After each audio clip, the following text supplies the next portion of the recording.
first time we had a proper chat was on a podcast or a live. What, on when we first ever spoke in person? Yeah. I can't actually remember, to be fair. I it was genuinely can't remember when it was that we met. I think it was a podcast. But when did we meet in person? When you came on my podcast, that was the first time we met in person. Really? Yeah. That was, a couple of years ago now. Crazy. Yeah, that was only a couple of years ago. Yeah. So before we hit record, welcome, guys. It's been a while since I've posted on the YouTube. I do apologise, but I have an exciting, exclusive episode today with the wonderful Jaimie Parker. Thank you very much. You recently was at my Boss Blueprint event, which was so good, by the way. Amazing. I knew your talk was going to be good, yeah. But when I sat there and listened to it, I thought, what the fuck, man? So good. The whole day was just wicked.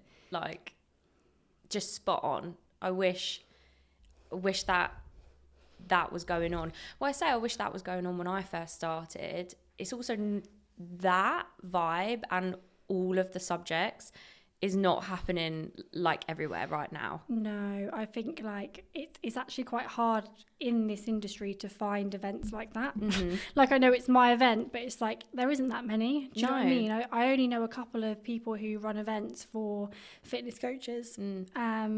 So yeah, it's just one of them things you don't really see very much, isn't it? And it's also just everyone's intention there. Do you know what I mean? Like, I've been speaking to women who've, like, I've had so many messages from the event of women who are like, they came and they loved it, and then other women who are like, oh, it looks so good, like, going to come to the next one. It's just the intention and the vibe is just so like pure. Do you know what I mean? It's 100%. It's just pure. It's not I've been to a lot of events and it's no event has compared to that one. And I know I'm speaking at it. And it is your friend's event. Again. But I wouldn't say it if I didn't genuinely mean that. No. The feedback from it was great because it was exactly what I wanted it to be, which was just not like a sit-down lecture sales. So, yeah, I guess that probably would have been the only second time that we met. And when I saw you then, we said we was going to go to Italy on holiday. Yeah. And what, 4 weeks later, maybe? Yeah. Maybe a bit longer. Here we are in Marbella. Yeah, baby. We're in Marbella, baby. Yeah, baby. So we thought we'd take advantage and use the podcast studio here. Basically, it's an excuse for you to come out for a couple of days in Marbella and spend some time together. Yeah. I'm excited. And do business. Yeah, of course. This is 100% a business expense. Just all business. Business expense holiday. Yes, absolutely. So we wanted to sit down and record a podcast, but not a podcast that was talking about the usual kind of like, I don't want to say boring, but like the boring fitness tips, even like to the point where we're both coaches now and have been for a long, long time. So it's like we don't even really want to talk about like how to become a good fitness coach. We want to dive a little bit deeper, specifically in women in business, because that's something that you talk about a lot. And it's something that I am very passionate about. And obviously we both only help women as well.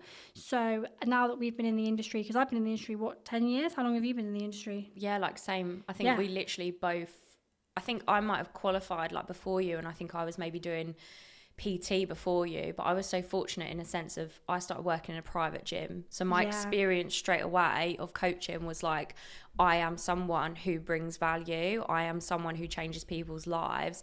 And I feel like that is why, for me, that's such like a core message. Yeah, because you got put that in that straight early. Yeah. That's really good, to be fair. Yeah, I think we literally qualified at the same time. So obviously we've both been in it like a decade, haven't we? Yeah. So, yeah, we are now helping other women. Because just briefly, people who are watching this YouTube may already know who I am, but just give us a bit of an intro on who you are. Yeah, so my name is Jaimie Parker. It always feels really weird when you like say your name. It's like, what is my name? This is my name. This is how old I am. Yeah, I'm 28, single mum. Yeah, for me, I think as well, like I really struggle with like putting myself in a box. So like when it comes to like, oh, this is me and this is what I do. Like my biggest passion, I said this at Georgie's event. The first thing I said was, I love women. Like I love women. I love helping women. So my sort of like career and all of that has basically progressed from, you know, helping women with binge eating specifically. That was what I struggled with, and that's what I started helping women with, to now the mindset coaching side of things. So yeah, a little bit about me. I am obviously a mindset coach. I've been doing that now. I've always been doing that, even when I wasn't doing that. 100%. It's like your thing, isn't it? Yeah, it's my thing, my bread and butter. Literally talking about the brain, talk about people, pattern recognition. I'm all over that stuff. So that is like my absolute bread and butter. And I just love working. I love working. I am a single mum. So for me as well, I like helping women who have had to help themselves.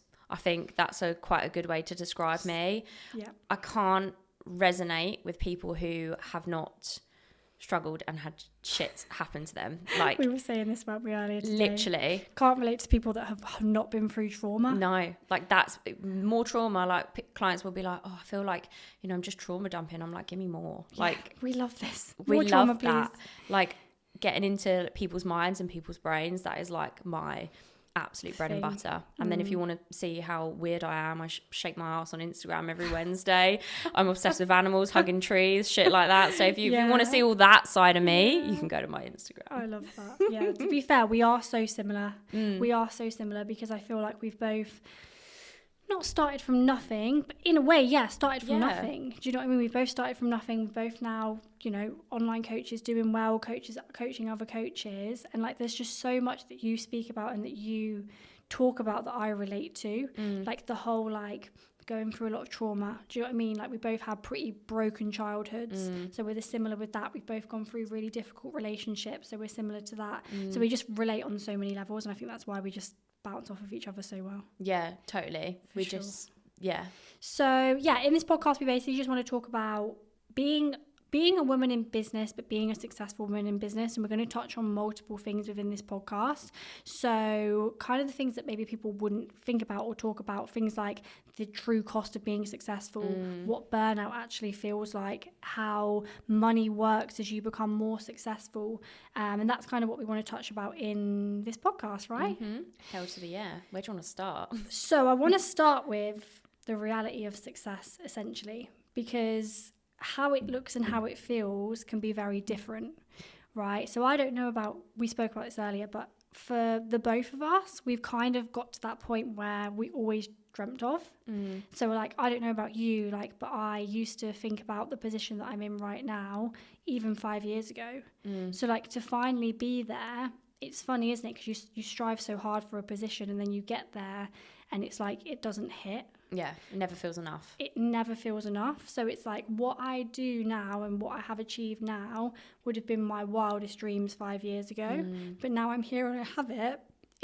I don't feel anything from it. And I think that is a problem that a lot of high achieving women have. Yeah. It's like, you can't be grateful in the moment for what you have because you're so caught up in being more and becoming more and progressing more. So that's something that I have definitely struggled with in terms of where I am now. So like, the reality of this, it looks amazing to be in that position, but the reality of it is that it doesn't feel any different. Really. Yeah, totally. And like, I remember, for example, like when I had like my highest income month, and I remember just being like, yeah, it's wild. And I think as well, like, your definition of success changes. And I think again as well, it's very circumstantial. So for me, like, when I first started coaching, I wasn't an aspiring anything. I didn't care about business. Like, I really didn't. I wasn't business minded. But for me, I think that was bred from struggle, and that was bred from having to do things on my own, which, and I again said this at your talk, a lot of women who become coaches, they are the women that they needed in the past. Like, most coaches, especially, because coaching, when you think about coaching, you are helping people. And I think when you are helping people, that's because you needed help and you probably didn't get it, and you probably had to be your help. And I know that was the case for me. Is I had to be I had to show up for myself and support myself, which is why I'm such a good coach, because I've been through the shit and I still go through shit. And I openly talk about that as well. Is like, every new level, there is a new devil. There is there is new challenges that we'll obviously go into a little bit later about like what is the cost of success, because there is a cost of success 100%. and a lot of people aren't aware of it, and then they're not aware of the fact that they will then be subconsciously self-sabotaging their success because they're not aware of the cost. But their subconscious is like, your subconscious mind wants to keep you safe. Your brain is hardwired for predictability. It wants to know what's happening, which is why change is so hard. So even though you may consciously want that new level in business, want that new definition of success, whatever that is, which will change throughout your career, throughout business. Like I remember when I first started, I was like, I just want a client, and then it's like, then you want more. Yeah, then you want more. And I think as well, actually pausing to ask yourself, what does success actually look like to me? Because there'll be a lot of mentors online that will say 10k months, or this, or X amount, or working X amount of hours and having this lifestyle. Fuck all of that off. It's what is success to you? I was saying to you earlier, and I've said this on my podcast before, my definition of success, one of my pillar definitions of success, is me having chickens. Oh shit, yeah, the chickens. My chickens. Fuck me, yeah, the chickens. Like, that for me will be a embodied moment, because I have created that in my brain. Yeah, of course. So I know what I'm working towards. And the thing is, it's not just having chickens. No, it's the scenario. It's the home. Yeah. It's the life that I'm creating. And I feel like for a lot of women, initially the goal is like, be a coach.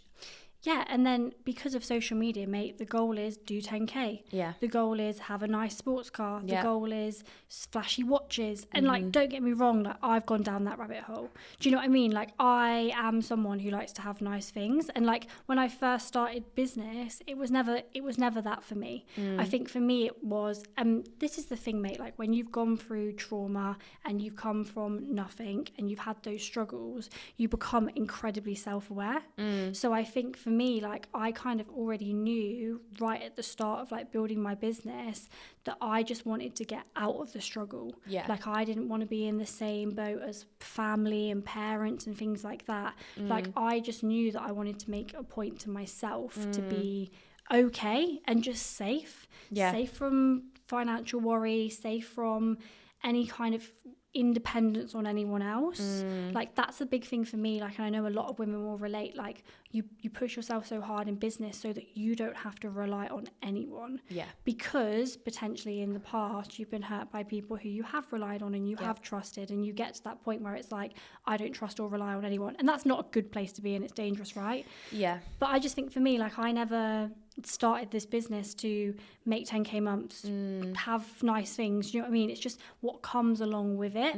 But I think that once you start going down that rabbit hole, you have to be self-aware enough to say, okay, like, is that actually success for me? Like, is success for me buying that nice watch? Yeah. Or am I just doing that because I feel like that's what everyone does? Yeah.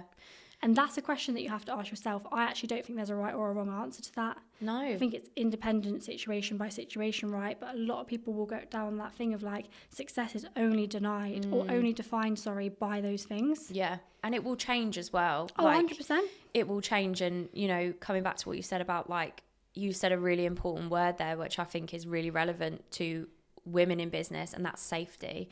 Yep. Because for a lot of women, we have been taught and we have been told, find a nice husband and he'll take care of you. Of you know, course. That's how it works, mate. Yeah. That's how it works. I like that whole, Cher, where her mum, there's an interview of her and she's like, you know, my mum said, marry a rich man. And she goes, Mum, I am a rich man. And I love that. And I think, you know, this is the thing with going, again, deeper. Women in business are hyper independent. And the reason they're hyper independent a lot of the time is through trauma, is through being let down. Because when you learn that people, and again, it's all evidence based. So you and I here, we know, I can speak for us both, we have a lot of evidence that suggests we can't rely on other people because the people that we were meant to rely on weren't there for us. And having the self-awareness piece around that is really important, because ultimately when you then look to level up in business, you will need to rely on people to a certain degree. You will need to, mate, of course, allow people in to support you, even if that's just emotionally. Like, I remember going through like a bit of a tough time, and my friend, I was literally coming back from holiday. I've had a breakdown every October, most Octobers. Mate, this happens to me in January. Yeah, so January's your month, October's my month. Yeah, December, right? January, crash out every single year without fail. I had one the last year. Yeah, I'm hoping this year, touch wood, I don't. Let's go away. Yeah. October, November, December, January. Do not be in this country. We're not going to do it. But I remember coming back off holiday, and I remember I had a full-on breakdown with my... I took my son on a holiday, and I had a full-on breakdown. I mean, woke up. And the reason why is because, and this is the work that I do, I didn't feel safe. No. Because I was like, it's just me. I don't have anyone to... I genuinely don't have anyone to support me. I don't have family to fall back on if I needed, like... And I'm very big on putting yourself in a position where you have to make it work, because you fucking show up. It's the best place to be. 100%. Again, I feel like there's an element of it's a dangerous place to be. Yeah. To put yourself in those situations all the time. Yeah. But it's true. If you put yourself in a situation where you feel a bit uncomfortable, you then are pushed to get comfortable in that situation. Yeah, totally. So, yeah. But I remember like having this breakdown, and it was like 3 a.m. and I was crying in the toilet while my son was asleep on fucking holiday, because I couldn't stop. I couldn't stop my brain. I couldn't stop worrying. I couldn't stop overthinking. Like, oh, what if I lose this client? Like, I was literally, I had plenty of clients. I was like, what if they leave? What if they... And I remember driving home from the airport, and my friend was like, do you want to come round for a cuppa? And my brain went, well, what's the fucking point? She's not going to give me £1 million. She's not going to fix my problems. And it was like, that wasn't the problem. The problem was I didn't feel safe.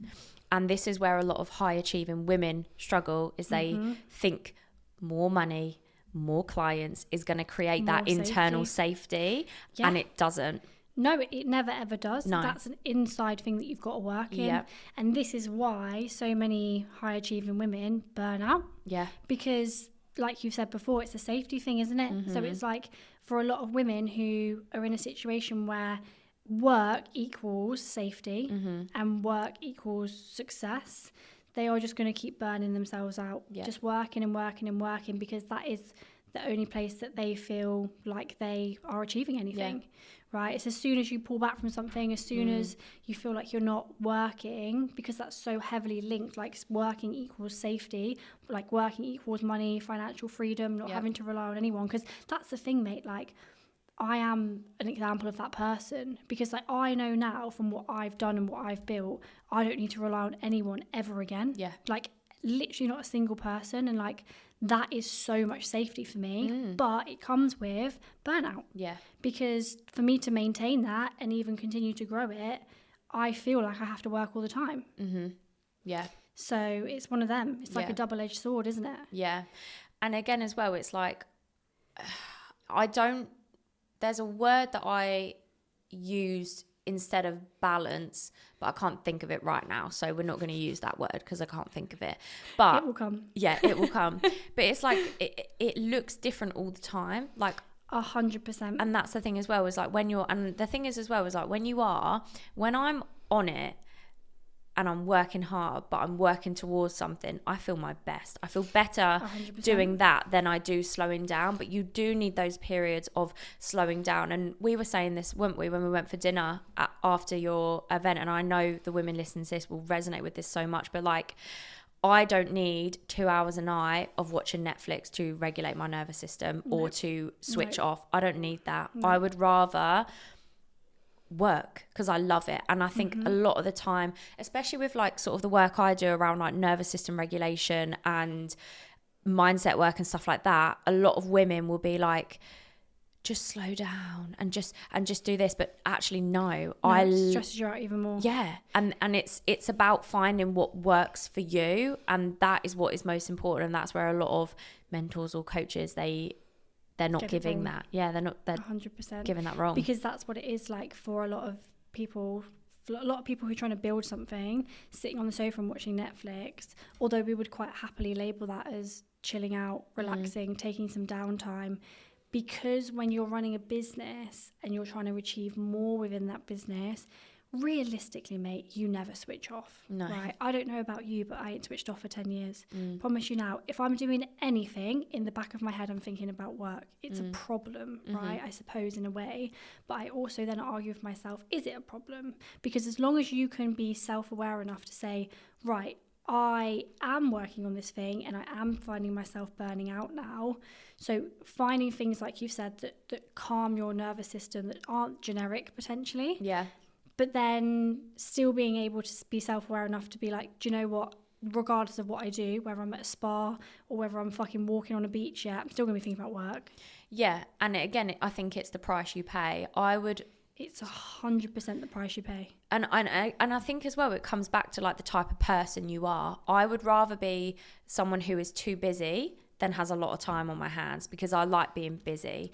And I think, again, a lot of people will say, yeah, but that's wrong, and you need to be able to not burn out, absolutely, because burnout costs you.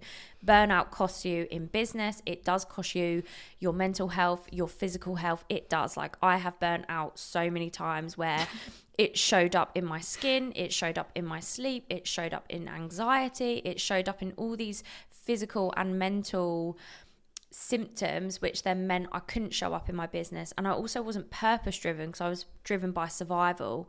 So it's that give and take, really. It's the balance that you said, but not your generic balance. That's the not thing. Your generic balance, because when you're, like you said, it is the cost. It's the cost of having something as successful as you do when you're an entrepreneur. Like, I think some entrepreneurs can find themselves burning out. So they go through that period, right, where they're burning out all the time.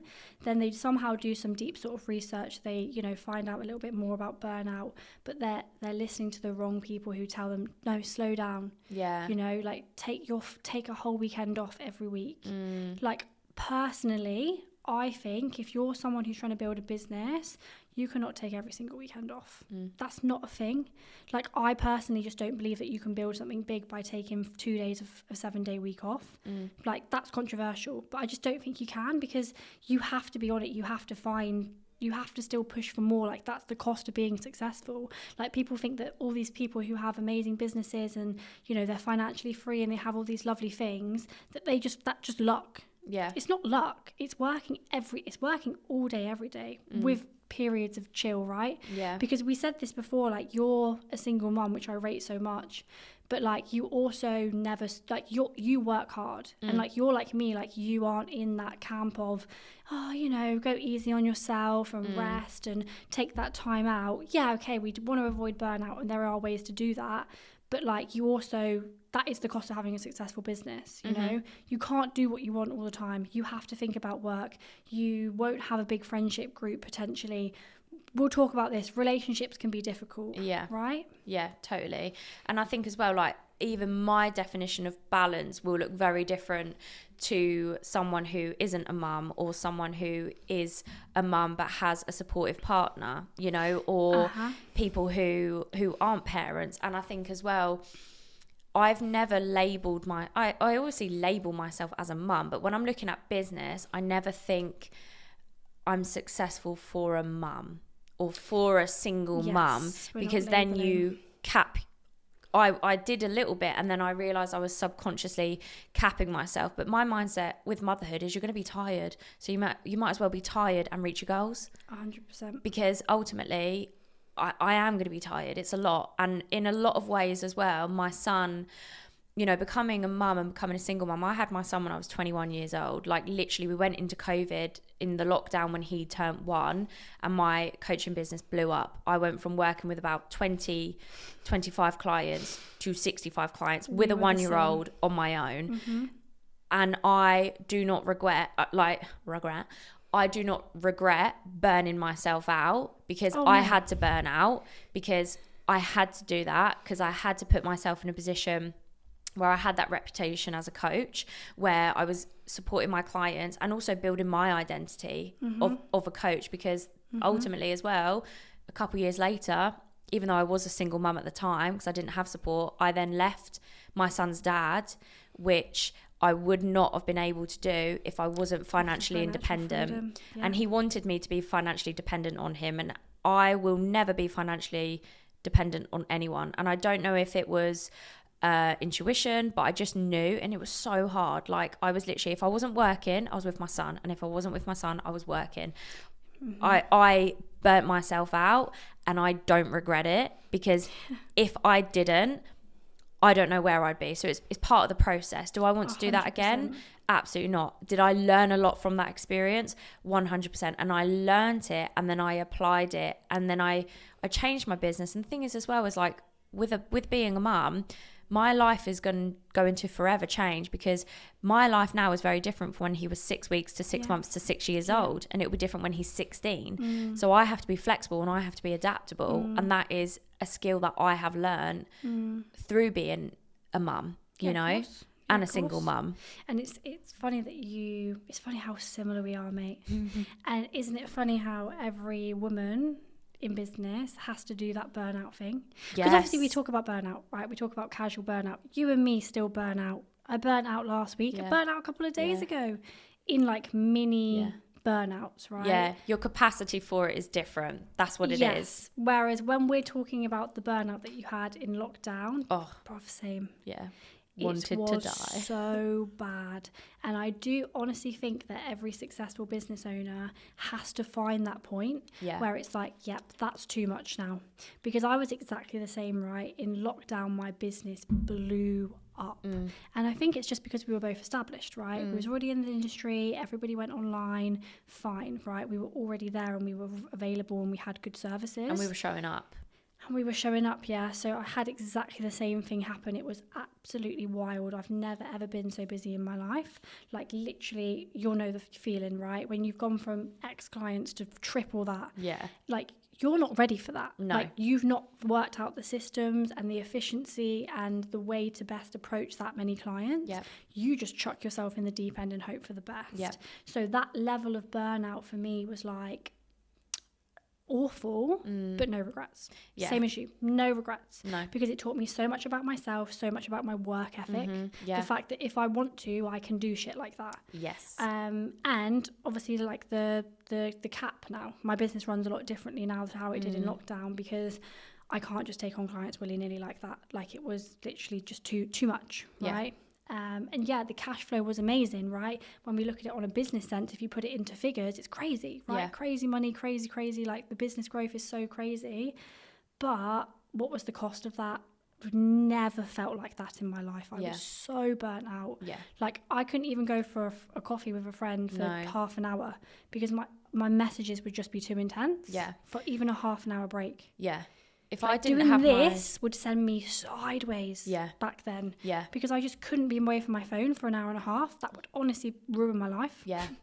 Honestly, if I think that's where actually having a son saved me, because he was only one, and I was doing it on my own. So there were points where I had to switch off and be a mum, because I also am very passionate about being a good mum. Like, that's one thing everyone knows about me. I am a good mum. You have a very well-behaved child, yes. I have a brilliant son. He is smart. He is funny. He is intelligent. And that's because I put in the work, and it is work, to raise him. But there was also times where, like, when I was, messaging my clients, where I would take him out for a walk, and while he was napping in the buggy, I'd work, and I would get as much done as I can. Or he'd nap in the car. Okay, cool. Now I can message clients. And there was part of me that was like, I wonder if people who see me think I'm just on my phone, I'm a shit mum. And I had to put that judgment to the side. Shit. Yeah, I would never even think about that. But of course, that's he was asleep, don't get me wrong. But again, there was, and even now there's times where, like, my son is like, mummy, come to bed with me, and I'm like, mummy has to work. Like, I do. And sometimes I'll bring the laptop in bed with him, and I'll sit in bed with him. But again, it's that. That's a reality, mate. Yeah, that is the reality. And I explained that to him. Mummy is on her own. I have to do everything. I have to cook, I have to clean, I have to work, I have to take care of you. Like, but I like that he sees that, because hard work is a very strong value of mine, and I want to instill that within him. But he'll be a good man, Yeah, he'll be a little grafter. He already says he wants to have a business. He don't know what he wants to do, or he wants to be an archaeologist. You know what I mean? But like, I reckon we get him into trading and forex. Yeah. it is that. And I was going to say OnlyFans, but that's probably mate, appropriate. no, not my baby. Mummy, do that. I'm trying to think, what's the most money we can make here? Yeah, literally. But it is one of those things where, like you said earlier, relationships are difficult, and for me, the relationship with my son is my top priority. So if that means not socializing, and I think as well, it's not about not having friends, it's about having the right kind of friends, because there will be so many friends that you outgrow, relationships that need to change, people who you just won't relate to. Like, I cannot relate to lazy fucking people. I can't do it. You struggle. Give me the ick. Yeah, struggle, man. You don't have any ambition. Wild to me. All right. Yeah, I know what you mean. You actually do outgrow people in your life, don't you? Like friends. Like, don't get me wrong, one of my longest term friends, she's been my friend since the start, before I even owned a business. But apart from that, there's just been so many people in my life who, like, I have nothing against you, but, like, what do we talk about? Yeah. Because we can't talk about money, we can't talk about investing, we can't talk about business, we can't talk about becoming a better version. Like, I like to talk to people who have a lot of self-awareness. Yeah. Because you can get into, like, trauma and shit, and it's fun. Let's do it. Do you know what I mean? But, like, what do other people talk about? Yeah. Just like, did you hear about what that girl did? Or have you seen that on the TV? Like imagine someone sat there like, did you watch that on X Factor? Yeah. No. What? No, that's dead chat. Is it even on? I wouldn't know, bro. Me neither. Don't even turn the TV on. No. When I got here in Marbella, the woman was like, you need to connect the Wi-Fi to the TV. I said, I won't even turn that on. Yeah. The whole 4 weeks I'm here, I won't turn that TV on once. And this is the thing, isn't it? Is like, I've said this to you before, but, like, I was gaslighting myself for a little while. Like, I went for a period of time last summer, actually, and it's funny how it all worked out. And obviously, like, people who don't know me, I am a bit witchy woo woo. Like, oh yeah, you're absolutely I'm nuts, fucking nuts when it comes to shit like that. I'm like, full moon, all this planet's here, this planet's that. I love that stuff, right? And there is science to it. But for me, like, she's backed herself. Mate, there's science. I will tell you the science of manifestation. It's real, okay? I truly believe in manifesting stuff. Oh, 100%. Literally, like, I love manifesting. I've manifested a lot in my life. Oh, yeah, for sure. And there is science to it. Like, it's all to do with the brain. It's all to do with neuroscience. Like, it's... With writing. Yeah, with loads of things, like... Because I know I don't do much of the writing. I do a lot of the thinking. Yeah. Thinking it into existence. Well, it's matching your frequency to it. Yeah. And this is the importance of being honest about your goals, because I see this, and I'm sure you see this with women you work with, is they'll say they have a goal. Like, let's say I'm working with a client and I say, right, what's your goal? And they'll say a goal and I say, okay, cool. If there was no fear and no judgment and no doubt, what would your goal then be? Risk. And it's so much bigger and so much better. And, like, I think for a lot of women, I was gaslighting myself. Yeah, like you were saying. Yeah, I was gaslighting myself to be like, I've already achieved so much. I've already exceeded my expectations of myself. And then I was like, no, like, I had probably, like, a few months of slowing down, and I hated it, and I was miserable, and don't get me wrong, the first couple months I was like, right, I'm enjoying this, yep. And then after a while I started getting, like, the itch. I call it the itch. Yeah, how you want to do more. But I will say, sometimes slowing down gives you clarity, because I realised what I actually wanted, and I realised what was going to drive me and what was going to put me into alignment, because I'm all about alignment. I'm all about aligned action.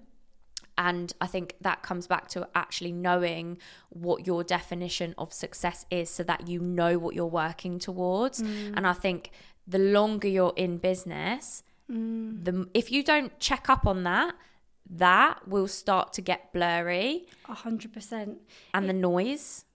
And then you need to come back to that. Yeah, and it's like you said, you become so immune to what you do every day. And then you kind of sit there and you're like, oh, I've actually reached what I always thought I could. Like you said, becomes your normal. Like, yeah, and, like, you've done way more than what you ever could have dreamed of, and more than anyone around you or your family or whatever. So it's like, how easy is it just to slow down and be comfortable with where you're at? But then, like you said, when you look at the bigger goal, because it's so funny that you say that, because this happened to me so hard last year. So, like, I am so blessed to be running like, I run a successful business, like essentially by myself, because I'm bad for that thing of not relying on people. So I'll have people that come into my business, I'll pay them for something, I don't like it, then I fuck them off. Yeah. Do you know what I mean? I'm just like, yeah, I could do it better myself. I'm so hyper independent, and that's something that, you know, I could probably work on. But anyway, we're working on it. But going back to what I was saying, like, I'm so grateful for where I'm at, and I'm so happy with it, that I actually found myself at the end of last year just going through the motions. Like, yeah, the business is great and it kind of runs itself and it's doing well and it's turning over X and this is great, you know, put that into perspective. I'll always have the issue that I'll compare myself back to lockdown income. I don't know if you have the same thing. When I look at, okay, well, that burnout period that I did, it was crazy. Yeah. Like, not even in terms of income, but more demand. Like, I'm lucky, like, I get a lot of inquiries and I always run sort of wait lists with both my businesses now, but in the same breath, it's nothing on the lockdown demand. So it's like so I'm here and I have this comparison of lockdown, when it was spaces for my coaching was selling out for the whole month in literally 2 minutes. It was fucking wild. And then I also found myself in this position where I'm like, do I want more here? Like, okay, like I'm happy and I'm comfortable where I am and it's great, you know, it's that really good place, but what is there more to get and to kind of achieve? And that was at the back end of last year when I found myself spending a lot of time dwindling. Like, oh, it's 5 p.m, there's not much to do, I'm going to sit on the sofa, watch TV, bro. I was watching TV. And that's when I made this massive life decision. And I was like, right, I'm going to go to Thailand, I'm going to start a new business. And that's what I've done. So I went to Thailand in beginning of February. And that was when I was like, no. Like, I can achieve way more than this. And I have to just push myself through that imposter syndrome. Coaching coaches for me is what I need to do next. Do you know what I mean? Like, I have over a decade's experience. And anyone I speak to, they're like, you should do this. You should coach coaches. You know, I've always said, no, I'll never coach coaches. I'll just do the calls. Like, you pay me for an hour of my time. But it was literally at the start of this year where I was like, I feel like I'm same as you, where you were at, where it's like, I'm just kind of going through the motions because I should be happy with where I'm at. But, like, there's so much more. Like, when you think about where we are in the grand scheme of things, bro, there's so much more. And, like, who says you can't get there? Like, who literally says you can't get there? And what you were saying to me the other day does relate, where it's like, you know you're made for more because you feel like you've had it before. Without getting witchy-woo about it. Yeah, totally. And that's also, like, that comes back into, like, I was talking to my clients about this, is almost like, it's like exposure. So when you think about your next level identity, you have to look to create those experiences now. And I spoke about this on my podcast. I spoke about, like, micro abundances and like embodying the person, the identity, the energy, the feelings that you want in your next level life, next level, whatever that is. So, like, tuning into those, okay, what does my next level in business feel like? Okay, cool, well, it feels exciting. Okay, well, what would create excitement? And then looking to create it, because, and I did a post about this the other day about, like, not allowing your current circumstances to dictate your identity. And that's the thing, is, like, you know, you might have an identity of, I'm a, you know, 6-figure business owner, or I am this, I am that. But you might also want to be other things. Like, for me, I know, and I will say this very confidently on camera, I will be a best-selling author one day. Oh yeah, 100%. I know that. The thing is, mate, I don't even doubt that. Yeah. When you say that, I'm like, yeah, no, I know. Yeah. Do you know what I mean? And part of it is saying, I will be that. 100%. And then putting myself, okay, cool. Well, what would a best-selling author do? She would write a book. So this year, I've started writing my book. And I set small, tangible goals. And then, again, stepping in. So at the moment, I drive my Ford Fiesta, right? When I drive it, I visualise I'm in my Porsche. Yeah, mate. It's a fucking thing. I'm in the Porsche before I'm in the Porsche. Yeah, and I'm creating those. And what that actually does to your brain is it creates, if it's that saying of, if you can perceive it, you can believe it. And a lot of 100%. people won't even let their brains go there. They won't allow themselves to daydream because their ego comes in or their subconscious brain comes in and goes, no, that's not achievable. And no, that's not this. It's like they say, oh yeah, that's my dream, but they don't do anything more. It's so surface level. Yeah. So like when you speak to someone who has big dreams, like this is why I fucking love you. Like when you say like, I'll be a best-selling author, like I know what you're doing to think that. Like I know that's not you just going, I'm going to be a best-selling author. Yeah, I'm taking action. I already know you're going to be taking action. So like exactly the same thing for me. Like when I think like, okay, well, what do I want to be, like what do I want to become here? Who do I want to become? Yeah. And then I pull it back in and you're so right, it's exactly as that. Like every day, okay, well, what would that sort of business owner do every day to every single specific? Okay, well, they actually wouldn't burn themselves out. Yeah. They actually would probably employ more people and ask for more help. Even down to like I'm like brutal with the TV thing. I'll be like, don't watch TV, stop doom scrolling, have the right friends, network with the right people, just everything, you know, even like down to relationships. Yeah. Like, okay, who you are in a relationship with as a female business owner is crucial to your success, I think personally. Yeah. Because you have to make sure that nothing's going to stop you from actioning those things that you know is going to turn you into that person in the future. Yeah. And they have to align with your lifestyle as well. Do you know what I mean? And like, do you know what, actually, I was chatting to someone and I said to them about like that I do speaking events, and he went, oh, like motivational speaking. I was like, oh god, no, not like motivational speaking at all. Motivational speaking. What do you do again? Like, do you know what I mean? Like, where do you work? Who do you work for? Who's your boss? Like, I don't have one. I'm my own boss, bitch. Do you know what I mean? How many days holiday do you have this year? Yeah, exactly. You have to ask your boss. I don't like, and that's the thing as well, isn't it? It's like, I saw a meme yesterday and it was like high achievers are the only kind of people that will work 80 hours a week for themselves so they don't have to work 40 for someone else. literally But it is, and the thing is as well, is not everyone is cut out for this life, and they're not, and that's true. And I used to think, no, anyone can do this. No, they can't. In the nicest way possible. No. They can't. Because it's not worth it. And that's absolutely fine. It's not worth it for them. So I've come to this realization recently that it's okay. Because, you know, we were saying earlier, like, I can't relate to people who are like, we would call them lazy. But like these people just have other priorities. Yeah. So like it took me a good few years to wrap my head around the fact that not everybody wants to be successful.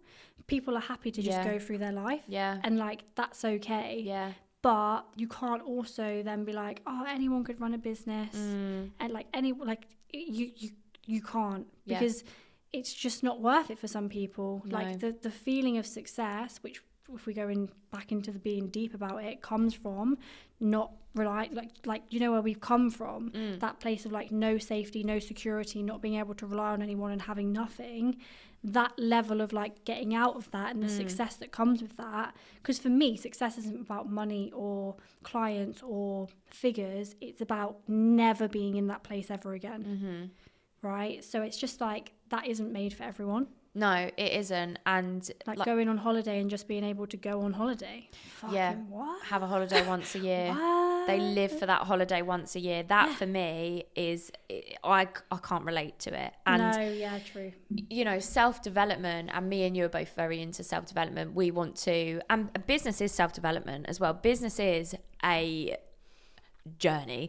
It's a way to self-develop. Fuck me. Yeah, 100%. And it also, you know, being woo-woo, it's a spiritual journey in a lot of ways as well for a lot of people. Like, woo-woo. It's a spiritual journey. It is. It is a spiritual journey. It is. I don't doubt it, mate. And not a lot of people want to do that. And I think that's the thing as well, is understanding that not a lot of people want to do that. But a lot of the time, the drive to be successful, the drive to always be better, is like a trauma response. And again, it's just being fucking honest and saying, that's the reality. And there's two sides of every coin. There's you know, it's not, oh yeah, we're not sitting here going, we're better than all those other people. That's their life and they want to do that. That's fine. To take the piss out of the guy, but that's okay. Fuck him. But do you know what I mean? We're allowed to take the piss out of him. Yeah, like fuck him. Do you know what I mean? Bye. But it's not it's that I can't relate to you because your problems aren't my problem. You're thinking, what am I going to watch on TV? I know. My problem is like, how am I going to hit that goal? Yeah, how are we doing 50k months, by the way? Yeah. How are we doing that? How are we doing 100k months? Yeah. Like, I don't even care. Like, this is the thing. Like, I was so scared to talk about money. Like talking about money as a female. Why is it so taboo, by the way? Like, when men, so group of men, earning money, they're talking figures, they're bigging themselves, like they're bigging each other showing up, what they bought. Oh, bro, I've just turned over this much. I've just made this much money. Like, when men make money, everyone celebrates it. But when women make money, it's like, oh, she's talking about money. Or who bought her that? Who does she think she is? It's daddy's money. Daddy's it's her husband's money. It's from OnlyFans. It's this, it's that. Like, there's just such a weird it's uncomfortable. Yeah, there's like this weird uncomfortable kind of like women shouldn't talk about earning money. Why, by the way? So why are all these men allowed to talk about 50k months, 20k months, all of this stuff, turning over 7 figures? Like, I feel uncomfortable saying, like, obviously I'd never like tell people how much I earn, but even just saying like, I run like multiple 6-figure business, that feels uncomfortable for me as a woman. Why? When men can go around fucking, do you know what I mean? It's just so weird how it's so like taboo and kind of like, I think maybe it comes from like a little bit of like, men don't get jealous of men. I don't think anyway. I don't know whether you can kind of like, men kind of like, they use it as motivation. Yeah, and I think, well, what you got to think as well is that as a woman, if you are successful as a woman, for a lot of men, that feels demasculating to them. Yeah, exactly. Like, I outwork a lot of men, which is why dating is hard, because I'm more of a man than you are. Dating is incredibly difficult, by the way. Yeah, it is hard. It is hard. But, you know, as well, it comes back to like your money mindset and your money stories. So when I grew up to a 19-year-old single mum, we didn't have a lot of money. So my money stories was like, my money story was I need a man, because we didn't have a man and my mum wanted a man. And the only time we got a car or there was food or things got done in the house was when there was a man. Do you know what I mean? So your brain, you either consciously or unconsciously create stories and beliefs. And for a lot of women, you know, it's the whole like, money's the root of all evil, you know, or don't Money's show off. Bad thing. Yeah, money's a bad thing. More money. This was one that I was working through recently, because for me, I know that I am moving into a new financial level for me. Yep, 100%. And that comes with recognizing I had a big money block. So I was saying to myself, I want more money. But again, this is how your subconscious works. Just blasé. I was saying I want more money, but my subconscious mind was saying, but more money equals more problems, more tax, more this. You don't get more, your problems change. Yeah. Millionaires have fucking problems. Yeah, their problems tax. are just different. Yeah, tax. Tax and VAT. Do you know what I mean? But you will forever have problems. You will forever have, what's that saying, is like you choose your pain. You choose your evil, right? Yeah, something like that. 100%, mate. That's the thing. Like, with the money side of things, it's like a lot of women are so believing in men provide. Men have the money. Yeah. And women just kind of do what, bro? And women don't feel safe with it as well. That's the thing, is like, so again, coming back to like money mindset, if you're not aware of your money stories, your money mindset, your money blueprints, you might again be saying I want more money, but then you are actively sabotaging. So let's say you have a high income month, and again as well, what we were both saying, the reason we didn't go, I've recognised I've had my highest income month, was because we were running on an old story there. You know, we weren't, our money. I think it's going to disappear. That's my issue. Yeah. And women self-sabotage in a lot of different ways. Women don't feel safe holding money if they have money, or spending money on themselves, investing money. I fell into that mindset for a long time. I wasn't investing my money. So I was making good money in my business, but going on a business trip, going here, I would never come here to do this 3 years ago, 2 years ago, maybe. I can't afford it. Why can't you? It's not, a lot of the time your money blocks aren't money. It's it's how you feel about money, and it's the stories that you're telling yourself. Like I did a whole podcast on like feeling abundant now and creating that abundance now, because the reality is like I have felt more rich and more abundant and more safe with money and happy with money, where I'm not afraid to look at my bank account, where I'm spending money and I'm not going, do you know what I mean? You feel it in your body. That's your body. I've had times where I've been making more money and I felt more scared, less rich, less abundant when I was making more money. So it's not just about the money, it's about the story you're telling yourself. It's about how your body feels with money. Well, it's your relationship with money, isn't it? And that's such a big thing. Like when you have cracked your relationship with money, it's easy to look at money as nothing, really. Energy. Yeah, exactly. It's just something that goes in and out of a business. You put more money in, you get more money out, and a lot of women will always be stumped by what they tell themselves about money or their gender roles, that they'll never achieve more than mediocre. Yeah, because it's like you said, it's like a block. It's like a self-sabotage thing. They either spend it or they just never push themselves into that next bracket. Yeah, like I feel like what the next phase for me is, or next target for me is, like long term, like the income that would come with that. And I don't even think about the income. Like I feel like you get to a point and it's just like financial freedom, it's financial freedom. But don't get me wrong, like obviously like there's levels to it, right? But it's not even about that, but it's like that next step that would then lead me to that feeling of success that I so badly crave all the time. Like that's what I run my whole life off of, is helping people and being successful. Like the money that comes with that is absolutely bizarre. Do you know what I mean? And it's like, okay, well then what happens then? Like you said, more problems. Yeah. Different problems. Yeah. Problems that you wouldn't even have thought about 3 years ago. Yeah. Like the problems that I would have with money there. So when you're the best-selling author, the problems that you'll have with money, not even thinking about them right now. Not even like a thing. Yeah. Crazy, innit? Yeah, totally. And you know, as someone who I didn't feel, money never felt like enough to me. It never felt enough. No matter how much I was making, it just never felt enough. And that was driving the burnout for me, was like, I need to have money because I'm a single mum. I need to support my son. If I'm not constantly working, I'm not going to make money. I'm going to lose my home. I'm not going to be able to provide him the life that I want to give him. But then that led me to burnout. So something that I love and that I play around with, like talking about like manifesting and stuff like that, I'm always flirting with the universe. That's what I say. I flirt with the universe. I'm like, universe, show me how easy it gets to be. Like universe, like one of my favorite affirmations is I get paid to be me. Yes, that's one of my favorite affirmations. Yeah, it's very true. Yeah, I get paid to be me, because I think as well in business, you tell yourself, this is who I should be. This is how I should show up. This is how I should post. I should be doing X amount of posts. I need to have a podcast. I need to do this. I need to do that. No, like take away all of the expectations and just figure out who you are in your business, how you show up best. Like for me, I know that that's through like podcasts and talking, which is why that's what I'm focusing on, because that's how I create the most impact.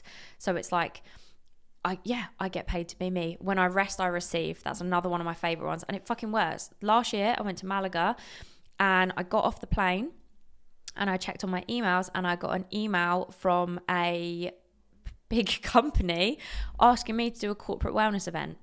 There you go. And I remember going away and I still had a bit of anxiety. I was like, I'm going away. I attached this guilt to it. I think maybe as well because I am a mum, I'm like, I'm away from my son. I should be with him, blah, blah, blah. It's like, no, like I also have to have a life and work and achieve my goals and have fun. I deserve to have fun. I deserve to live my life. And I remember being on that plane. When I rest, I receive. Opportunities flowed to me, and I got that email and I literally went, wow. I was like, there we go. And I do that every time. And already I manifested extra leg room on my flight this morning. So I'm seeing what else the fuck I'm going to manifest while I'm here. Probably not relevant for the podcast. No. I'll manifest something though. I 100% feel you. 100% feel you. I think I've done a lot of manifesting for this business, 100%. But I also did a lot of manifesting for like winning shows. Like I watched myself win that show thousands of times. Thousands of times, bro. And it actually worked. Yeah. Obviously, like this is the thing with manifesting. You can't just manifest something, think about something, write it down, and then it just happens. You have to show up as the person who has manifested it. Well, it's because as well, you told yourself that you were going to do it, so you showed up as if you were. That's what I mean, yeah. And this is where a lot of people self-sabotage, is they say they want a goal, but they deep down don't believe they can. Like one of my friends, she said to me, we were in a like a small gym competition, and she's like an Olympic lifter. She's a bad bitch. And she turned to me and she said, whether you believe you can or you can't lift this weight, you're right. And I was like, fuck. But that's how self-sabotage shows up. If you have a goal and you don't believe you can achieve it, you're not going to show up to achieve it, because it's a protective mechanism. Your brain doesn't want to admit that it failed, so it would rather you not show up fully and go, well, I didn't really try anyway. But that's a shit way to be. Anything, isn't it? It's the same with anything in life. Like when people say, oh, I can't follow a diet, or I can't get lean, or I can't do this, it's that I can't. And it's like, no, technically you can't, because you're telling yourself you can't. So like, until you can't get out of your head with that, you're never going to achieve anything. No, totally. And I touched on this earlier, but like I was saying, and I said this to my clients, is like when you have a goal, it's about putting yourself into that environment and into that frequency. So like my little side hustle is dog sitting, and I love it, and I stay at some wicked houses, right? Yeah, trust me, she does. I've seen some fucking videos. I stay in houses that I'm like, I want to live in this house, right? If 5 years ago I was asked to stay in that house, I can't stay in that house. I'm not good enough. I don't deserve to be in that house. I'm not a person that would be in that house. Yeah, wild. Because I grew up in a shitty council house. I would not. Same with like posh restaurants, I would always feel out of place. And it's like exposure therapy. And now when I go to these houses, I'm like, I belong here. Yeah. I'm like, I'll have this in my house, or I'll have this. And it's Jim Carrey talks about this. It's like you create the identity, and you create the worthiness of that experience before you've experienced it. Like I say, I know I'm going to be a best-selling author because I'm telling myself that when I do achieve it, I'm also going to show up like I am. I'm not going to back out of opportunities when someone says, we'll offer you a book deal. I'm not going to go, no, I can't. Because I'm like, yeah, I fucking can.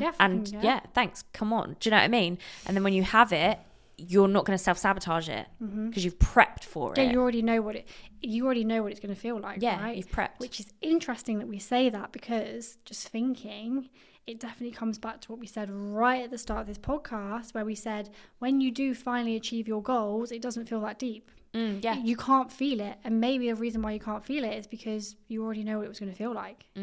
So like, it's kind of like, oh cool, like that's a great achievement, but I knew I was going to do it. Like that I don't know if you can relate to that. Like I get that. I'm like, oh yeah, that is cool, but like I knew I was going to do that anyway. It's like, what's next? Totally. And it is, again as well, you do, but it's also to do with dopamine there as well. Like it's the pursuit, it's the process, and it's the person you become that is the real achievement, not the goal. They do say, don't they? You started to build a business, but the business built you. Yeah. So true. Yeah. So true. Yeah. Like, it's made me into a person who, if you strip my business away, I'd still be so happy, because I'm like, right, I am a self-aware, strong, independent woman. Could do anything with that now. Yeah. And that's just because of my business that's taught me how to do that. There's nothing else. No.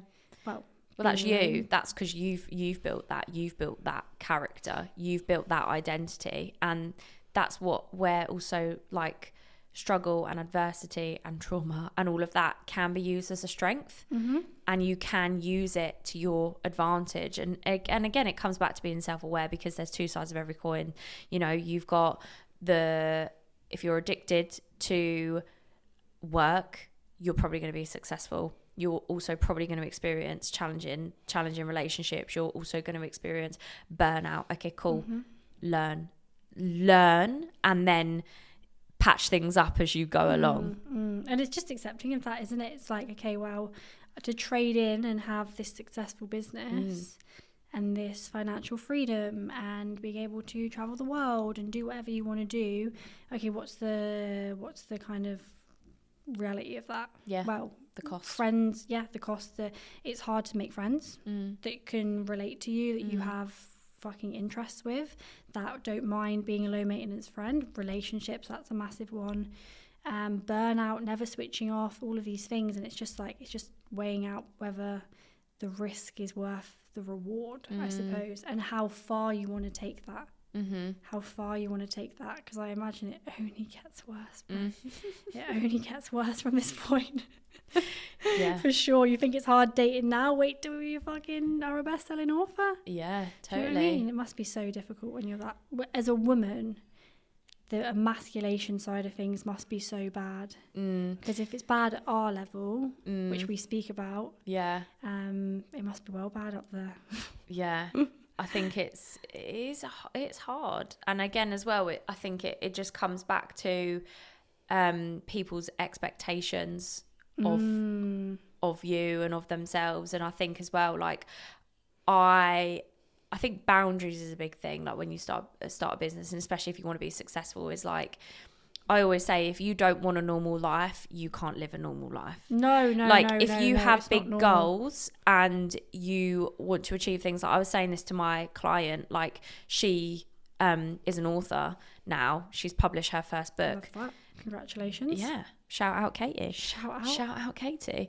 And I said to her, like, you're at a new level now, and that requires next level next level systems, next level mindset, next level boundaries, next level standards for yourself. And that is the hardest part. And that is also the hardest part when you've been successful to a degree, because again, when you've achieved so much, you know that works, which is why deprogramming yourself out of burnout is so hard, because you know it pays off. Yeah, of course, the evidence is right there in front of you. Yeah.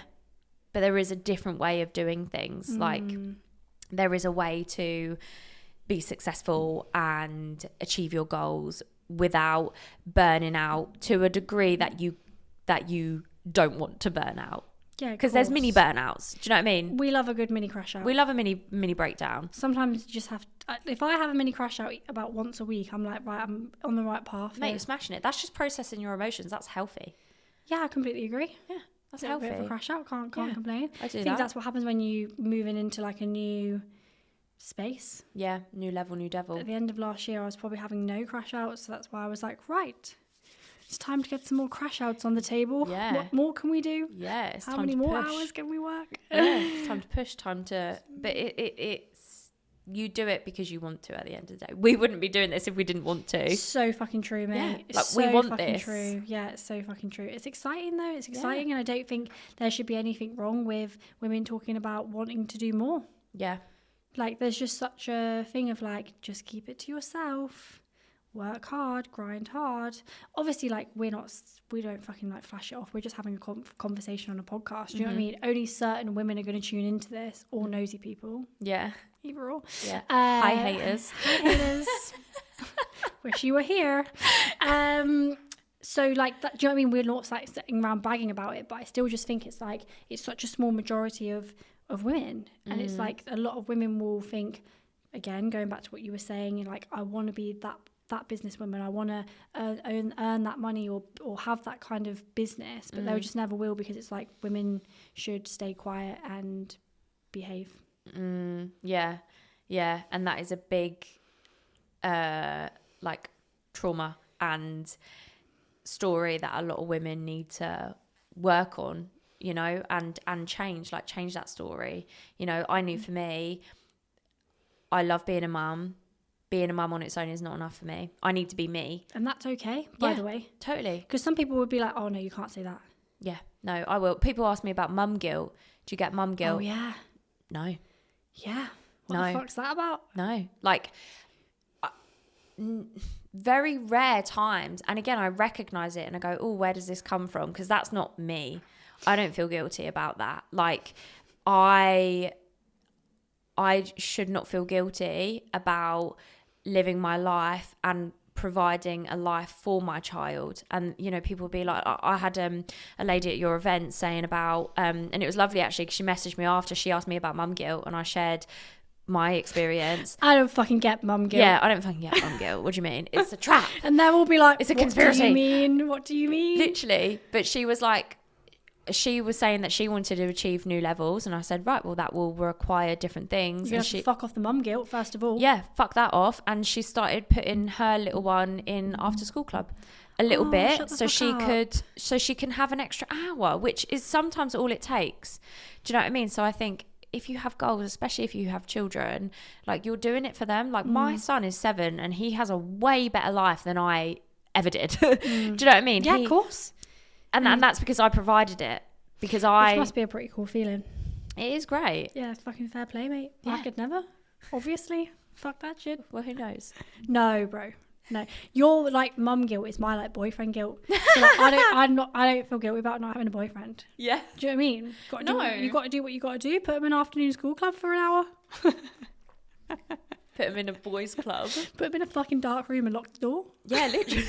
Tell them to talk about their shit together.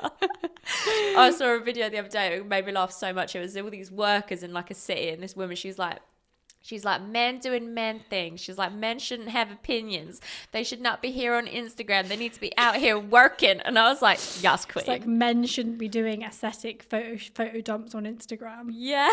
Somewhat valid. Go get your hands dirty, please. I feel like you actually need like a blue collar man.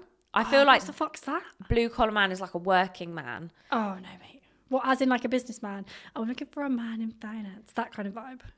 No, I almost feel like you actually need the opposite of what you think you want, or like what you think you builder. need. Yeah. No, bro. The thing But is, someone for who me, still takes care of you. Because the thing is as well is like, he can still take care of you and put you in your feminine. that's probably the most important thing here. Yeah, totally. You can't outman the man. You can't be outmanning the man. No. And this is like a thing, isn't it, with women? It's like you have to find someone who will lead and you're okay with them leading, because all you do in your every single day is lead. Same for you. You're leading clients, you're leading your son, you lead everything. If without you, things don't roll. Yeah. I am planning dates. That is your job. Do not ask me where I want to go to eat. Tell me where I want to go and eat. Wherever you want to go. No, I ain't got time for that shit, man. Ick. I honestly don't have time for it. No. I hate it. But yeah, this is the thing. You as a woman in business who's doing more, you need someone who can lead. And without that, you're fucked. And then it's like, okay, now find me a man who has enough masculinity, God, I can't even say that word, to be able to provide that without also feeling like they are less of a man or whatever. Yeah. It's a fucking minefield, honestly. I bet you struggle with that because you're such a rich bitch. You're a rich bitch. No, I wouldn't say fucking hell, not that rich. Could be richer. No, it's been difficult for me so far. We're on a little quest, but I'm putting that to one side now anyway, because business. Yeah. I lock in so much harder with business when I don't have a man around. So it's like whenever I think about, again, it's just so funny, isn't it, how it's the story that you tell yourself, but I will make moves in business when I do not have a boyfriend. Yeah. So yeah, no, I've tried like every mix that there can be, but no luck so far. Yeah. But that's okay. She's single. Same for you. Yeah. So this year's single year. It really is. So no one come in my DMs fucking... Yeah. If anyone's coming for me, do not come for me this year, please, dear God. Or on like a casual level. Casual levels, it's fine. Yeah, I'm talking about like marriage here. Yeah, no. It's honestly, I said this to a friend. I was like, I feel like, for me, I know I do want someone, and for me, I do want more children. Like, that is a priority for me. I do want more children, but I also know that I would do that on my own. And if I ever got to a point, and again, I don't think it'd be an age, I'm only 28, but because I have also built myself and my identity, and I know I can do it, I have full faith in myself that if I get to next year, mate, and I'm like, do you know what? I'm ready. I've not got a man. I'm going to do this by myself. I know I could do it. Oh, 100%, mate. Do you know what I mean? Yeah, I'd smash it. I'd be on fucking stage with a big old pregnant belly. Oh, yeah. Could you imagine that? And you get to choose. I actually can. I see that when I do see me being pregnant, I do see me on like a big stage with a big old belly. Yeah, we cute. Yeah. Yeah, we cute. Little microphone round, you know. Be aesthetic. Yeah, 100%. You get to choose the guy as well, innit? Can I help?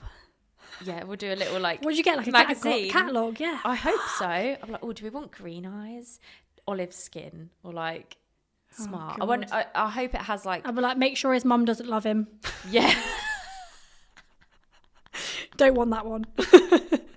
Make sure his mum's not in love with him, please, dear God. Make sure his mum's not an enabler. Yeah, make sure this had some trauma in his life. Yeah. Can't have a little fairy. What time? What age did he go to work? Can you find out what age? What age did he start driving? That is an important question. I'd be asking these questions. That is an important question. What was the first job? At what age? Have we got a CV for that first job? Genuinely interested. For fuck's sake. So true. No. So moving into our last little part of this podcast, this has flowed very nicely, but Always. we kind of wanted to speak a little bit about building a business without burnout, right? And how the next level needs different support, not more hustle.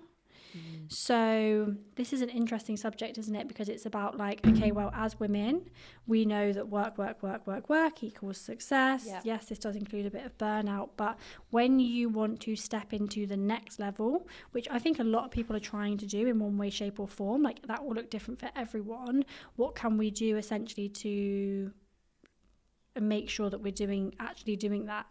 Because you said it to me the other day and it's so true. Like when you think of the most successful people in life, these people who are running multiple 8-figure, 9-figure businesses, like let's think massive here, they aren't just working more.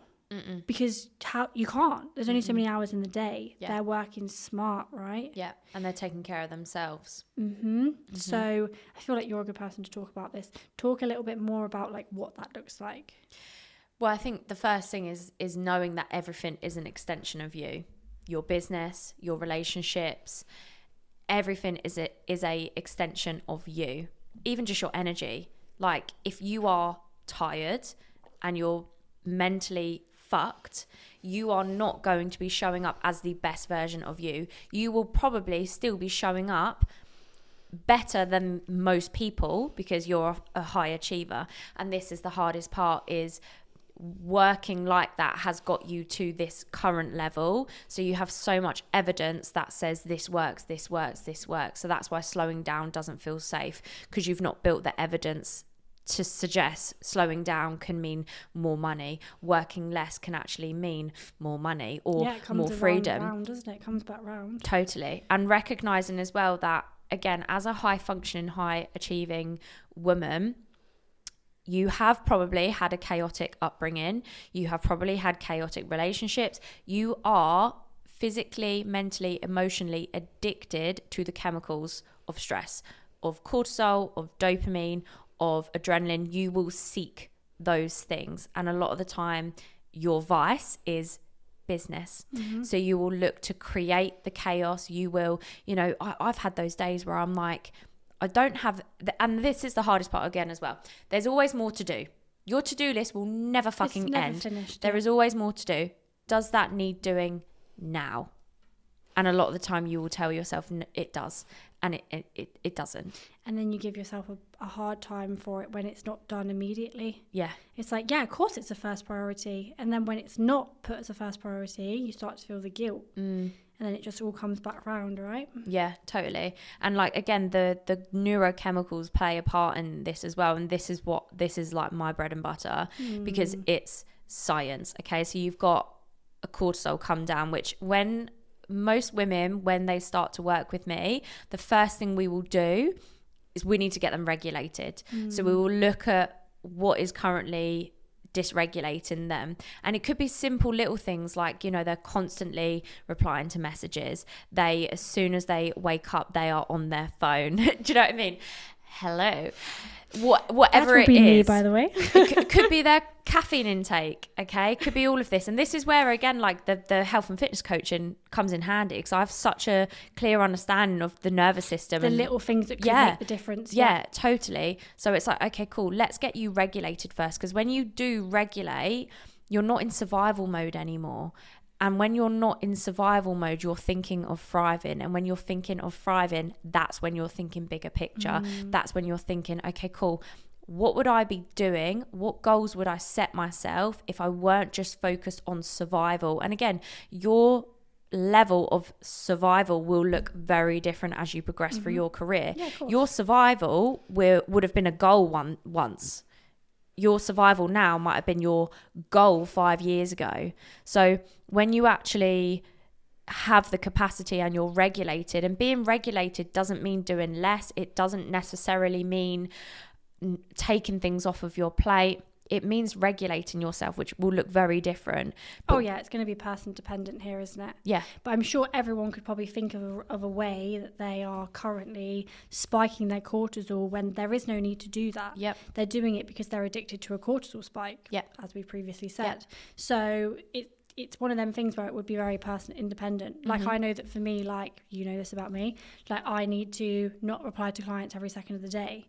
So, like, you know, when you're on the fucking halfway up the stairs, like, sorry, why have I stopped halfway up the stairs to reply to a client? Yeah. Do you know what I mean? Like, little things like that, like, they don't seem that big in the moment, but they're causing that burnout long term. And, like, even just being able to enjoy your success, okay, like, go, like, we're gonna go out for dinner tonight, we're gonna go to a beach club tomorrow, like, let's please just enjoy the fucking success that we've made. Like, why are we so go, right? And having that, like, I know that when you go home, I will feel more regulated and like, I had a bit of a breather. Do you know what I mean? Yeah, totally. And that will look different, and that will look different at different times in your life, in your business, and what you've got going on. And one thing I was finding myself, and again, this is where self-awareness comes in, but whenever I was having a high, so if I was having a busy month, client photo shoot, speaking event, whatever it is, the next month I would then be depressed. Oh yeah, 100%. And I'd be like, why am I depressed? And it's the cortisol come down. It's the crash. What goes up must come down. And when you understand that, and you understand that it's not that you're a lazy piece of shit, it's not that you have now lost your motivation, it is literally your body responding to the chemicals, the adrenaline, the cortisol that you have dumped in your nervous system. And if you have a protocol and a plan that you can take, like, I have what I call like bare minimum days, so I can recognize when I'm like, oh, I'm dysregulated for whatever reason, right, today's going to be a bare minimum day. So I plan that in. And again, it's the expectation. I was literally speaking about this week, like Monday I woke up late, and then obviously I knew I was coming here, so the story in my head was like, we're going to be behind. And I recognize that's an old story. We don't know. No. Self-sabotage kicking in here. Yeah. Oh, and I was really tired. That was it. I remember now, I took my son to London on Sunday. I was fucked for 2 days. Getting old, mate. I was knackered. So I was like, right, let me just recognize that I'm tired, and it's okay to feel tired. Tiredness is a feeling that high functioning, high achieving women avoid at all costs, and that often shows up in overworking. Yeah, because you should never be tired. No, binge eating, caffeine, all of that shit, all of these stimulants. Even like fucking around, as in like doing the wrong things with Instead of just going, right, I'm tired, let me focus on what I need to do and get that done. And just do that. The labeling it the bare minimum day, I like that. Yeah, and again as well, it's like, right, this is the bare minimum I have to do, and it assures to you and your mind the business is still going to tick. Yeah, I am safe, and that's the biggest thing as well. Is I'm safe. I'm safe to do this. I can do this. Nothing bad is going to happen. If anything, it's only good, and we know this, right? Yeah. You pull it back like a bow and arrow. Yeah, totally. And I think women struggle with the same thing when they're asking for help. You know, when they are trying to build a business, become more successful, but God forbid we pay someone or we invest into something that we know is going to help our business, because by doing that, you feel like, oh my God, is that a good idea? Am I going to be safe? Yeah. But it's like, no, you're fine. Like, do it, invest into it and see. Yeah. It's giving control. It's giving control away. But I understand, because obviously when you've built something from the ground up, which, let's be honest, most successful people have, it's your baby. Totally. You're so sensitive to it. So it's like anything that could possibly pull that business success down. Again, we're going back to maybe some sort of trauma in your childhood. When you rely on other people, they let you down. So now you have this big successful business that realistically you're the bottleneck. Okay, well, if we start investing into help or investing into other people within the business, what's the likelihood that they're going to let us down? Well, we know that everyone lets us down. Yeah, you've got so much evidence. There's so much evidence about the fact that everyone lets us down. So why the fuck would I ever invest into anything or ask for help, and that's going to be a big stumbling block for a lot of women in business. And I get it. Do you know what I mean? I get it. Especially when you start thinking about like, okay, well, a lot of women who I speak to, they've had business mentors that have promised them the world and then let them down. Yeah. Tied them into contracts and made them hard sell. And it's like, that's just not helping. Like maybe they've had that in their life where a boyfriend's let them down, or they've had a child with someone and the dad of the child lets them down. Do you know what I mean? It's like, we're just adding to that story. So it's like, it's hard to invest into improving your business when you're so used to getting let down. Yeah. And again, it's perception. I was saying to you earlier when I I spent $8,000 on a business mentor and I learned exactly what I didn't want. Instead of being bitter and being like, fuck, I wish I didn't spend that $8,000. Cool. I learned exactly what I didn't want, and that is still an investment. And I think as well, experience is probably one of the best things you can gain from business is experience. And this is the thing, is like, just try it. If it doesn't work, you gain experience. So true. The amount of things that I've done and the money that I've lost in business, like I've lost a lot of money or wasted a lot of money or done a lot of things in business that haven't worked out. And it's like, when you're looking at someone who's successful in business, like, please know they've done a lot of things that have failed. It's just that you don't remember them because all you can think about is the good things that they've done. But like, if I sat here and listed like all the money that I've wasted, all the things that I've invested into that didn't work, like I had a similar thing than you, where I invested into a business mentor back in, yours was after lockdown, wasn't it? Yeah, so I invested into a business mentor in lockdown, and it fucking ruined me, man. It burnt me out so hard. Like, I took on too many clients. It was so stressful, but I'm so grateful for it because, like you said, it teaches you exactly what you don't want. Do you know what I mean? And like, it's a shame that happens to people. Like, for you spent what, $8,000? A lot of money locked into a fucking contract. Standard behavior from these business mentors. And it's like, it's annoying, but you've learned from it. Do you know what I mean? And my mindset is there is no failure, only feedback. True. And also being able to get over the fear of having failed. So it's like, women will, let's just use the example of business mentor because it's relevant to my own business now. So let's use the example of women pay for a business mentor. They lock them into a contract and they hate it, right? They don't enjoy it. They're not enjoying the program. They're not really getting any business. They're being forced to hard sell, because my theory on the business mentors is that we know the story. So basically my theory is that business mentors are salesmen, right? A lot of these business mentors that are burning the ladies that I'm speaking to have basically grown up in sales. Like, they worked on cold calls, on the phones, in car sales places when they were younger. So they have been taught hard selling, right? So then they get into the gym, cool. Then they get into coaching, and then they get into coaching coaches. And they have a background of selling, right? So all they're then doing is selling to people, and that's how they've become successful, both when they was younger and now in this business, and even in their coaching business, right? You're selling to people, and then they sell that. So they lock you into a contract.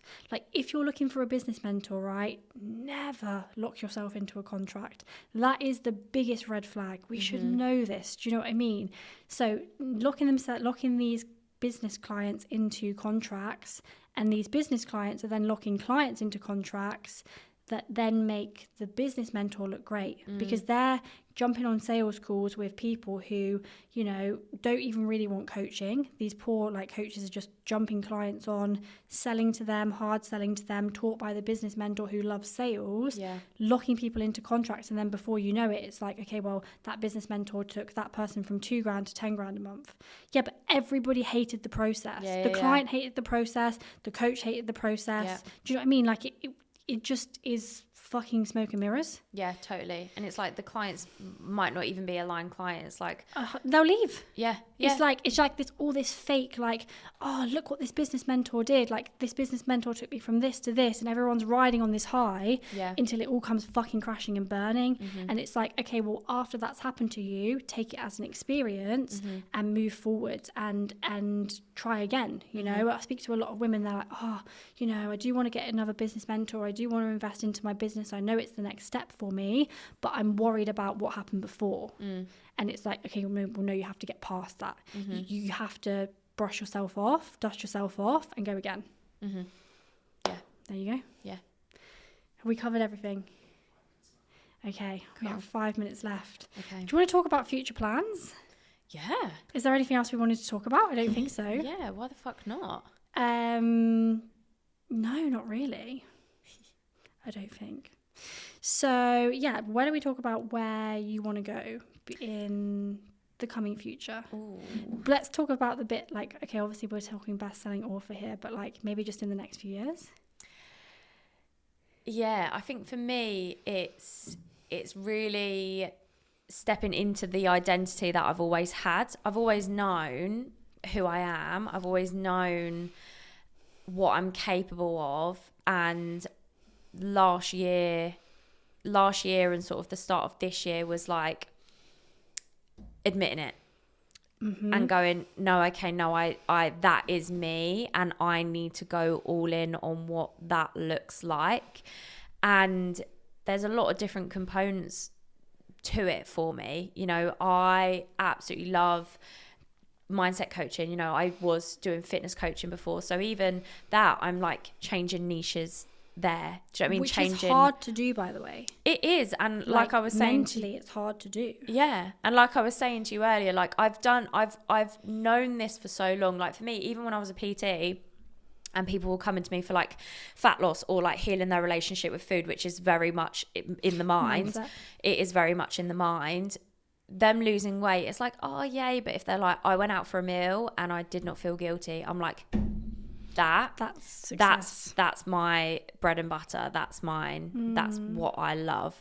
So I think for me, it's really just stepping into that new identity and feeling safer and creating that safety to not go back. You know, like I was saying to you earlier, it's like, you know, I'm basically building something new, and with that you've got to say goodbye to the old, and you've got to, I wrote a chapter about this in my book actually, and I spoke about, it's not just about the becoming, it's about the unbecoming.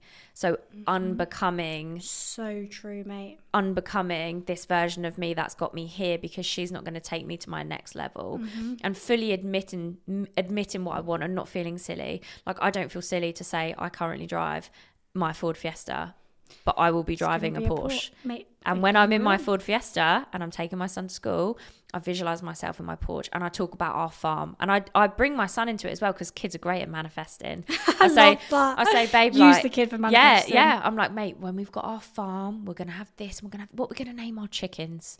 We're gonna have a cow. I love this, mate. Yeah, we're gonna have a cow, and maybe I am interested in having kids. Yeah, maybe he's great. Like, do you know what I mean? Like daydreaming about it. So I think a big part of me, like if I was just looking at like the rest of the year, is really stepping into that identity and being comfortable in the uncomfortable. And I actually spoke about this on my most recent podcast. I spoke about quantum leaping and how I know that I am literally like quantum leaping, jumping timelines, shifting identities, because I've had so much shit go wrong and so many challenges over the last month. Last month was really hard, and I kid you not, I was like, this is hard and I'm literally fine. I'm not having a breakdown. I'm not spiraling. I'm not running to my therapist. I'm not catastrophizing. That is what I used to do, and I'm not doing that. Which is the person that you need to be next. Yeah. And it's also, I've said this time and time again, I am literally getting to experience the power of my work in real time. I'm like, fuck, all this, what I do, even though I know it works, I'm like watching it work for yourself. Yeah, and I'm like, sick. Fuck, I'm not having a mentee be over this fucking bullshit. I'm like, slay. Do you know what I mean? I'm like, slay. So yeah, I think it's just more of that. Love that. And I'm enjoying that, which is good. I love that. I'm fucking buzzing for you, mate. It's nice to see. We're in a similar transition period. Yeah. 100% we're in a similar transition period, because I was so comfortable in what I was doing before. Fitness coaching, have been for however many years. It's so comfortable. Rewarding, yes, but also comfortable just from like I feel like I've maxed out in terms of like the person I need to become the best fitness coach that I can be, within reason. Like, do you know what I mean? Obviously you're always learning, but just like the deep side of things. Yeah. So it's like I'm 100% the same as you. Like I need to let go of like being very, very successful fitness coach and start moving more into, okay, take some of the energy away from that. That's not going, doesn't mean it's going to disappear overnight. Do you know what I mean? It will still run itself. Yep.